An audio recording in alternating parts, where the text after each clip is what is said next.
Sasa ule muda ule wa kufa ukifika, ndo unategemea umekukutia wapi. Umekukuta hospitali unaumwa, umekukuta jikoni unapika, umekukuta kwenye gari unasafiri, umekukuta umelala usingizini. Kwani hakuna watu wamelala wanakufa? Ndio maana kufa haihusiani na kuumwa.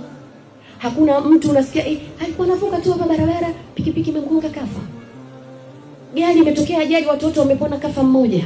Wale wengine bado muda. Yule ambaye tayari ndio ameondoka. Aliyekuwa hospitali, sio kwamba kwa sababu ya maradhi ndio maana kafa. Hapana. Wakati wake umefika. Ila ule wakati umemkutia akiwa kitandani anaumwa. Ndio maana kufa hakuna uzima wala ugonjwa. Kuna watu wanaumwa, unaweza kukuta mtu anaumwa hata miaka 15 20. Hakuna huko kwenye maisha yetu. Na mwingine jamani mzima wa afya, unashaka jamani alikuwa mzima tu ameondoka. Kwa sababu hivi vitu havichanganyiki, havihusiani.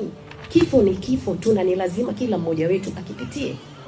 Kwa hiyo kama tunalijua hili, tunatakiwa tujiwaze, je, kipande changu mimi cha kuishi kimebakiaje?